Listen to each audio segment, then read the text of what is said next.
Viewers, I welcome you all in my YouTube channel, The Public Knowledge Classes. My dear viewers, today I am going to start the chapter that is known as Subject Verb Agreement. आज हम लोग इस video के माध्यम से Subject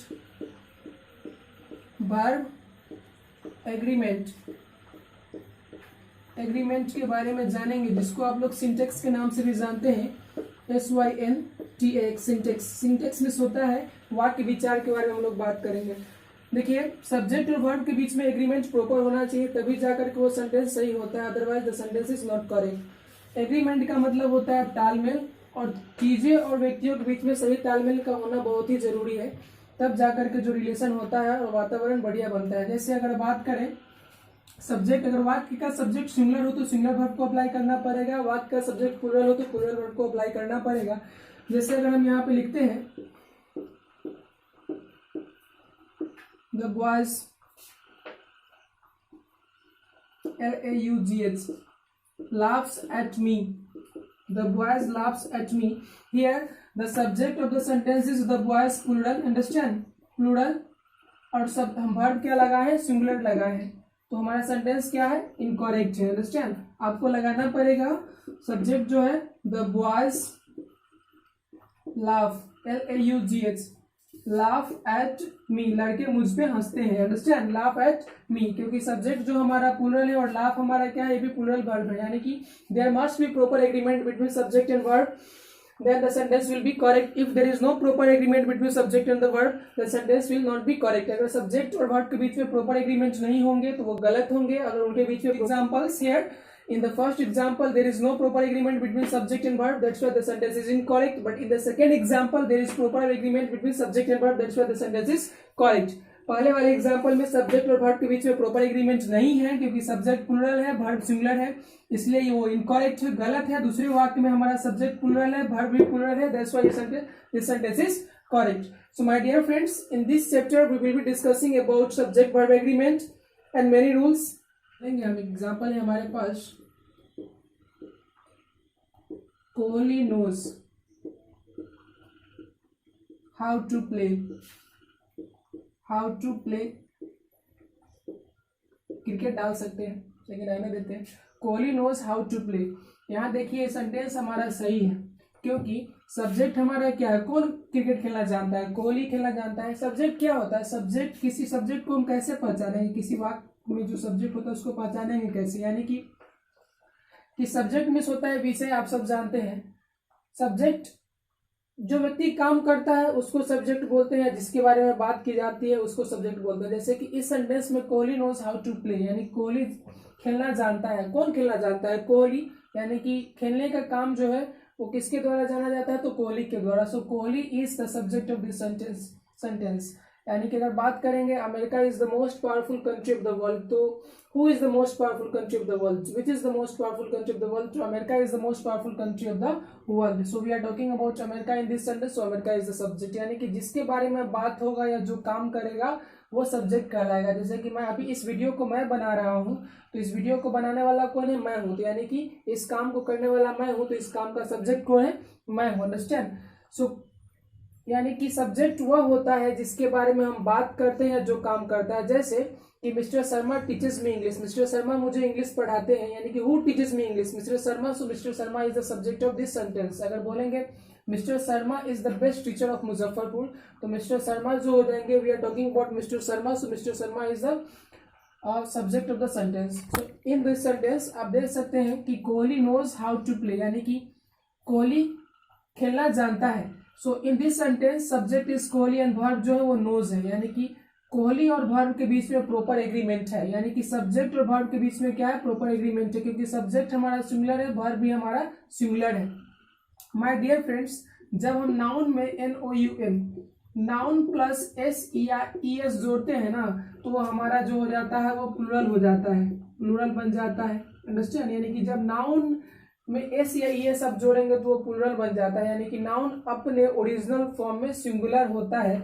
जैसे example देखिए, boy क्या, बॉय में लड़का होता है, इसको प्लूरल बनाने के लिए BOYS, यानी कि बॉयज हो गया सिंगुलर, बॉय हो गया सिंगुलर, और बॉयज हो गया more than one, that is known as plural. जैसे आप जानते हैं कि फॉक्स मिस लोमड़ी होता है, इसको प्लूरल बनाने के लिए FOEXES यानी, तो इससे क्या समझ में आता है कि नाउन जो होता है हमेशा अपने ओरिजिनल फॉर्म में क्या होता है, सिंगुलर होता है। उसको प्लूरल बनाने के लिए हम उसमें एस या ईएस का ईएस जोड़ते हैं। अब आगे अगर बात किया जाए, वर्ब जो होता है हमेशा अपने नेचुरल और ओरिजिनल फॉर्म में प्लूरल होता है। जैसे अगर नो को लीजिए, नो KNOW, नो मीन्स झरना होता है, और इसको सिंगुलर बनाने के लिए आपको एस लगाना पड़ेगा। जैसे गो मीन्स जाना होता है, इसका सिंगुलर गोज होता है। अंडरस्टैंड। लाफ मीन्स हंसना होता है, LAUGH, इसका सिंगुलर होता है LAUGHS। यानी कि वर्ब हमेशा अपने ओरिजिनल फॉर्म में प्लूरल होता है, उसको सिंगुलर बनाने के लिए एस या ईएस लगाते हैं। नाउन हमेशा अपने ओरिजिनल फॉर्म में क्या होता है, सिंगुलर होता है,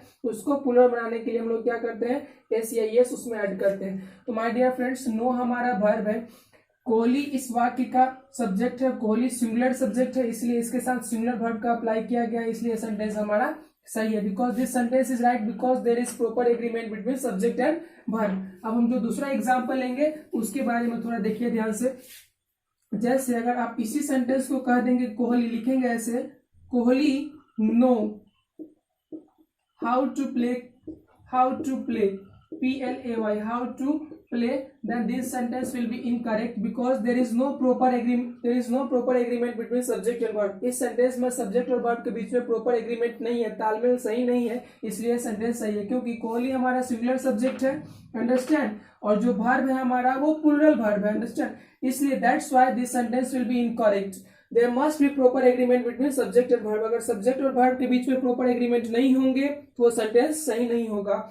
सब्जेक्ट और वर्ब एग्रीमेंट चैप्टर में या सिंटेक्स बोलिए, तब उसमें आपको सिर्फ सब्जेक्ट को पहचानना है कि सब्जेक्ट सिंगुलर है या प्लूरल है। उसके बाद वर्ब को देखना है कि according to singular subject there is singular verb और not, according to plural subject there is plural verb और नॉट। अगर आप चीजों को, सब्जेक्ट को पहचानना सीख जाएंगे कि सब्जेक्ट सिंगुलर है या प्लूरल है, तो चीजें आपके लिए आसान हो जाएंगी और आसानी से आप एरर डिटेक्शन और करेक्शन उसको कर सकते हैं। जैसे कि अब यहाँ देखिए एक सेंटेंस लेते हैं, Sharma and Kohli, SHARMA, Sharma and Kohli, understand, plays together, PLAYS, plays together। Sharma और कोहली जो है वो साथ साथ खेलते हैं, understand, plays together. So my dear friends, in this sentence अगर बात करें, इज दिस सेंटेंस राइट और रॉन्ग, क्या यह सेंटेंस सही और गलत है, तो आप देखिए ध्यान से। सब्जेक्ट जो है इस वाक्य का सब्जेक्ट है शर्मा एंड कोहली, यानी कौन साथ साथ खेलता है, शर्मा और Kohli. But if you talk about Sharma and Kohli is the plural subject of this sentence, but we have applied singular verb. Subject तो प्लूरल है लेकिन वर्ब हम क्या अप्लाई किए हैं, सिंगुलर अप्लाई किए हैं। That's why this sentence is incorrect because there is no proper agreement between subject and verb. इस वाक्य में सब्जेक्ट और वर्ब का जो एग्रीमेंट है वो सही रूप में नहीं है, इसलिए सेंटेंस हमारा क्या है, इनकरेक्ट है। इसको प्रॉपर एग्रीमेंट करने के लिए, क्योंकि आपको पहले ही बताया है कि वर्ब में जब हम एस या ईएस जोड़ते हैं तो वो हमारा क्या हो जाता है, सिंगुलर बन जाता है, SINGULAR। अगर आप ध्यान से देखेंगे तो प्ले वर्ब है, प्ले मिस होता है खेलना, उसमें एस जोड़ करके ES जोड़ करके उसको क्या बना दिया गया है, सिंगुलर बना दिया गया है।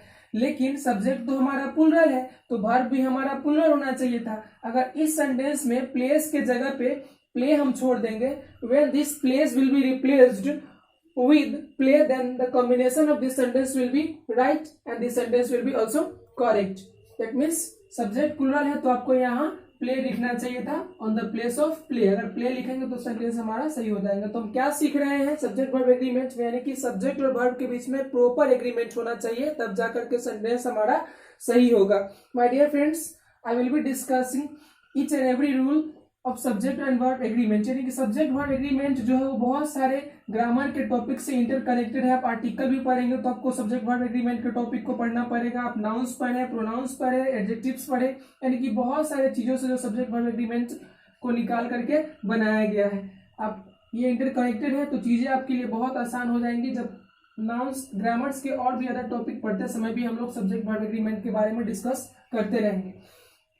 एक और सेंटेंस लेते हैं, जैसे कि the boy are running on the road.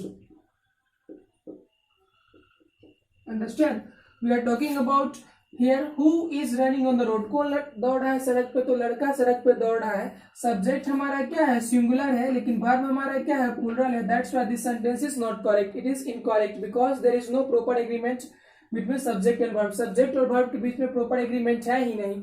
अब जब दो चीजों के बीच में प्रॉपर तालमेल होगा नहीं तो संबंध बढ़िया बनेगा ही नहीं। तो सब्जेक्ट और वर्ब के बीच में संबंध बढ़िया नहीं है, इसलिए सेंटेंस हमारा क्या होगा, इनकरेक्ट होगा। आप जानते हैं कि किसी भी फैमिली में जब लोगों के बीच में अच्छा तालमेल होता है तो उस फैमिली का इन्वायरमेंट, जो वातावरण होता है, बहुत सुखद होता है, लोग शांति से रहते हैं। यानी कि एग्रीमेंट दो लोगों के बीच में, दो सब्जेक्ट के बीच में तो बहुत जरूरी है। जब एग्रीमेंट, प्रॉपर एग्रीमेंट होगा तो चीजें ऑटोमेटिकली सही ही होंगी। तो यहाँ पे जो होगा द बॉय इज होगा, अंडरस्टैंड, क्योंकि सब्जेक्ट हमारा सिमिलर है तो वर्ब भी हमारा सिमिलर होना चाहिए। जब तक सब्जेक्ट और वर्ब के बीच में प्रॉपर एग्रीमेंट नहीं होगा तब तक सेंटेंस हमारा सही नहीं होगा। तो आपको सिर्फ सब्जेक्ट को पहचानना है कि सब्जेक्ट हमारा सिमिलर है या प्लूरल है। बहुत सारा तरीका है जिसके द्वारा आप सब्जेक्ट को फिगर आउट करेंगे। I will try my best to tell you the ways by which you can figure out the subject of the sentences. मैं सारी चीजों को आपके सामने एक एक करके रखूंगा ताकि आप चीजों को आसानी से और सब्जेक्ट को, वर्ब को आसानी से फिगर आउट करें और उसमें एरर डिटेक्शन करके करेक्शन उस सेंटेंस को कर सके। अभी जो हम लोग फर्स्ट रूल डिस्कस करने जा रहे हैं, सब्जेक्ट वर्ब एग्रीमेंट का जो फर्स्ट रूल है वो है रूल नंबर फर्स्ट के बारे में हम लोग जानेंगे। RULE रूल नंबर फर्स्ट में जो हम लोग डिस्कस करेंगे वो noun plus preposition plus noun के बारे में बात करेंगे। यानी कि जो सब्जेक्ट होगा वो नाउन होगा, उसके बीच प्रीपोजिशन होगा, फिर नाउन होगा। आप जानते हैं ना, जैसे कि मेरे गांव के बच्चे, मेरे गांव के बच्चे, अंडरस्टैंड, बच्चे जो है मेरे गांव के बच्चे, तो गांव क्या है हमारा, नाउन है, अंडरस्टैंड, और बच्चे क्या है, नाउन है। उसके बीच में हमारा क्या है, के है, तो के का इंग्लिश प्रीपोजिशन से हम लोग डील करेंगे। तो इसका इंग्लिश हो जाएगा the children of, the children, CHILDREN, the children of my village, the children of my village, VILLAG, understand। यानी कि वी आर डिस्कसिंग अबाउट दो नाउन के बीच में क्या है हमारा, प्रीपोजिशन आया है। यानी कि noun plus preposition plus noun पे ये जो स्ट्रक्चर है वो बेस्ड है। अगर बोलेंगे मेरे गांव के बच्चे मेहनती हैं, मेरे गांव के बच्चे मेहनती हैं, तो आप लिखिएगा the children, CHILDREN, the children of my village, VILLAGE is, understand, laborious, LABORIOUS, laborious, understand। तो आप देखिए, आप जो वर्ब को अप्लाई कर रहे हैं वो इस नाउन के अनुसार कर रहे हैं, अंडरस्टैंड। आपके जानकारी के अनुसार हो सकता है, क्योंकि जो वर्ब के सबसे जो क्लोज सब्जेक्ट है वो विलेज है, इसलिए इज लगा सकते हैं आप, लेकिन ये सेंटेंस इनकरेक्ट है। क्योंकि जब हमारा structure noun plus preposition plus noun पे बेस्ड होता है तो वर्ब हम सबसे पहले आने वाले प्रीपोजिशन के नाउन के अनुसार लगाते हैं। यानी कि इस सेंटेंस प्रीपोजिशन के पहले कौन सा आया है, चिल्ड्रेन आया है। और आप जानते हैं कि चाइल्ड मीन्स बच्चा होता है, CHILD चाइल्ड, और इसका प्लूरल होता है चिल्ड्रेन, CHILDREN चिल्ड्रेन। तो जब हमारा सब्जेक्ट यानी कि noun plus noun, noun plus noun, यहाँ नाउन है, understand, noun plus preposition plus noun है, noun plus preposition plus noun का जब स्ट्रक्चर रहेगा तो वर्ब आप प्रीपोजिशन के पहले आने वाले नाउन के अनुसार लगाएंगे। तो प्रीपोजिशन के पहले आने वाला नाउन क्या है, प्लूरल है, तो the children of my village are हो जाएगा, आर लेबोरियस, यानी कि मेरे गांव के बच्चे मेहनती है, तब जाकर के सेंटेंस सही हो जाएगा। बिकॉज जब आप यहाँ इस की जगह पे आर को अप्लाई करेंगे then there will be the proper agreement between subject and verb and the sentence will be correct. तो हम लोग अभी रूल 1 में देख रहे हैं कि noun plus preposition plus noun पे जब कोई भी स्ट्रक्चर बेस्ड होगा तो वर्ब आपको प्रीपोजिशन यानी कि प्रीपोजिशन के पहले आने वाले नाउन के अनुसार लगाना पड़ेगा, then the sentence will be correct. So we have more examples which is based on this rule. हमारे पास और भी अधिक एग्जाम्पल है जो इसी रूल पे बेस्ड है। मेरे साथ आप बने रहिए and please like share and subscribe my channel so that everybody can be benefited just as you are being benefited, understand, in the same way you are being benefited, सब लोग का फायदा होगा। so please like share and subscribe my channel. Now we are going to write, I am going to write many sentences which is based on noun plus preposition plus noun पे ही आधारित होगा। अभी हम लोग रूल इस पे discuss करेंगे, बहुत सारे सेंटेंस को noun plus preposition plus noun पे ही डिस्कस करेंगे। जैसे अगर आप बात करेंगे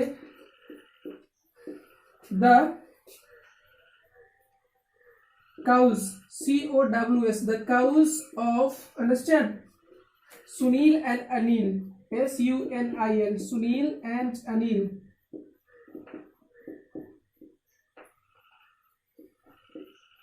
are simple, अंडरस्टैंड। सुनील और अनिल की जो गाय है वो सिंपल है, सिंपल मतलब सीधा बहुत, यानी गाय है और गाय की तरह ही है। The cows of Sunil and Anil are simple. आप देखिए इसमें ये भी जो स्ट्रक्चर है हमारा, ये नाउन है, ऑफ हमारा प्रीपोजिशन है, सुनील एंड अनिल भी जो हमारा नाउन है। तो माय डियर फ्रेंड्स आप देख सकते हैं कि ये भी जो सब्जेक्ट है जो है वो बेस्ड है हमारा noun plus preposition plus noun पे। तो आप ध्यान से देखिए कि इज दिस सेंटेंस करेक्ट और इनकरेक्ट, क्या सेंटेंस सही है और गलत है। तो the cows of Sunil and Anil are simple.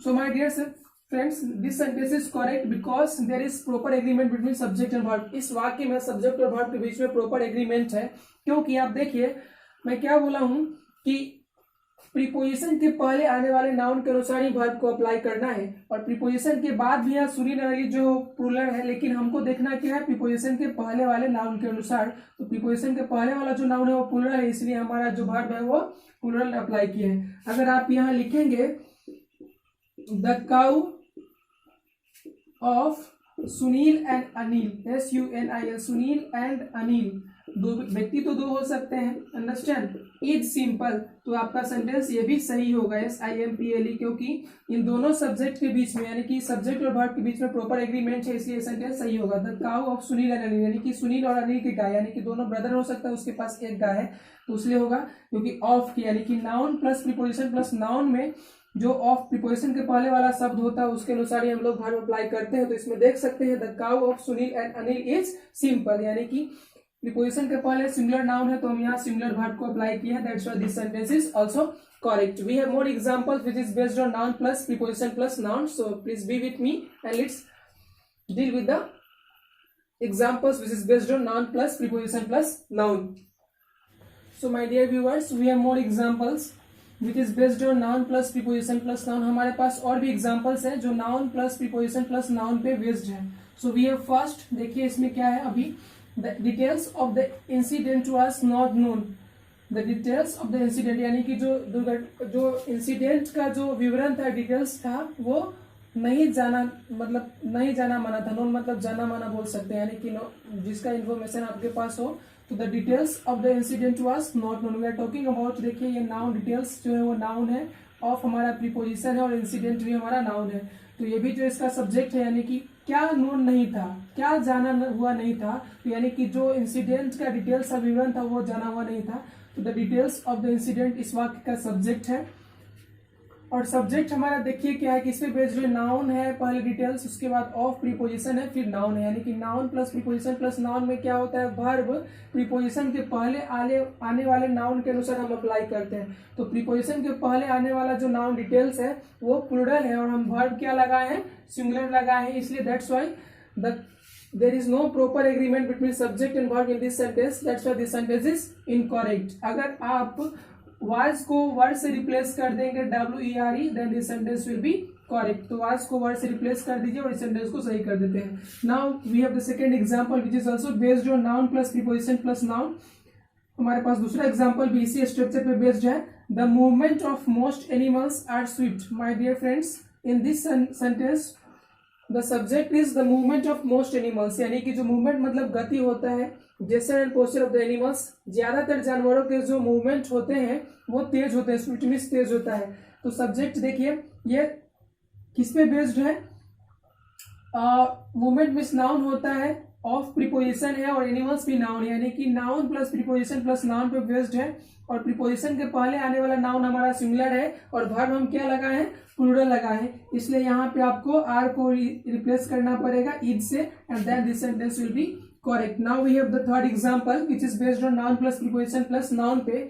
The colour of this pens are charming. My dear friends we have of के पहले प्रीपोजिशन के पहले नाउन कलर है, और कलर जो हमारा सिंगुलर है, तो सिंगुलर सब्जेक्ट के साथ हमारा क्या लगाना पड़ेगा, यहाँ पे आर को इज से रिप्लेस करना पड़ेगा, and this sentence will be correct because in this section subject verb agreement, there must be proper agreement between subject and verb. Subject और वर्ब के बीच में प्रॉपर एग्रीमेंट होंगे तभी जाकर के वो सेंटेंस सही होंगे, otherwise the sentence will be incorrect. Now we have the last example which is based on noun plus preposition plus noun पे based है। अब देखिए the cost of production of consumer goods in all the countries are increasing। इस sentence का हिंदी है the cost of production of consumer goods, यानी consumer मतलब जो हम लोग किसी कंज्यूम करने वाले को कंज्यूमर बोलते हैं, यानी कि जो उपभोग करता है चीजों को उनको उपभोक्ता बोलते हैं, और कंज्यूमर का हिंदी होता है उपभोक्ता। Because we are the consumers of many things, हम लोग बहुत सारी चीजों को इंसान जो है कंज्यूम करता है, तो हम लोग कंज्यूमर, यानी कि जितने भी कंज्यूमर गुड्स है, गुड्स का मतलब यहाँ सामान है, गुड एक एडजेक्टिव वर्ड है जिसका मतलब अच्छा होता है, जब हम उसमें एस लगा देते हैं तो उसका मतलब हो जाता है सामान, यानी कि वस्तुएं हो जाता है। तो the cost of production of consumer goods in all the countries are increasing. My dear friends, अब यहाँ देखिए इसमें क्या है, ये आप noun plus preposition, noun plus preposition plus noun plus preposition plus noun, यानी कि कितना भी इस तरह का कॉम्बिनेशन रहेगा तो आपको सबसे पहले वाले प्रीपोजिशन के नाउन के अनुसार लगाना पड़ेगा। अब इस वाक्य में देखिए क्या है, ये ऑफ प्रीपोजिशन है, फिर ऑफ प्रीपोजिशन है, फिर इन प्रीपोजिशन है, तीन प्रीपोजिशन है, अंडरस्टैंड। लेकिन आपको देखना क्या है, सबसे पहले आने वाले प्रीपोजिशन आने वाले नाउन के अनुसार, यानी कि सबसे पहले प्रीपोजिशन कौन आया है, ऑफ आया है, तो इसके अनुसार आपको सब्जेक्ट, इसको सब्जेक्ट मान करके आपको वर्ब लगाना पड़ेगा। The cost of production of consumer goods in all the countries are increasing, यानी कि जो कंज्यूमर गुड्स के प्रोडक्शन के उत्पाद के जो दाम है ना वो सारे देश में बढ़ रहे हैं। तो यहाँ पे देखिए noun plus preposition plus noun plus preposition plus noun plus preposition plus noun कितना भी रहे, सबसे पहले आपको सबसे पहले आने वाले प्रीपोजिशन के नाउन के अनुसार ही आपको वर्ब अप्लाई करना है। तो ये कॉस्ट हमारा सिंगुलर है, अंडरस्टैंड, सिंगुलर सब्जेक्ट है, तो यहाँ सिंगुलर सब्जेक्ट को आर के जगह पे आपको क्या रिप्लेस करना पड़ेगा, इज रिप्लेस करना पड़ेगा। जब आप आर को इज से रिप्लेस कर देते हैं तो ये सेंटेंस सही हो जाएगा, क्योंकि ये जो सेंटेंस का स्ट्रक्चर, सब्जेक्ट का स्ट्रक्चर है वो noun plus preposition plus noun plus preposition plus noun पे बेस्ड है। तो मैं क्या बोला हूं, जब एक से अधिक नाउन बहुत सारे प्रीपोजिशन के साथ जुड़ा हो और सब्जेक्ट का काम करे सेंटेंस में, तो सबसे पहले वाले प्रीपोजिशन के पहले वाले नाउन के अनुसार ही आपको वर्ब अप्लाई करना पड़ेगा। My dear friends, I will be uploading rules which is based on subject verb agreement, and you will be benefited a lot with the help of my efforts. So please like, share and subscribe my channel. That's all. Thank you.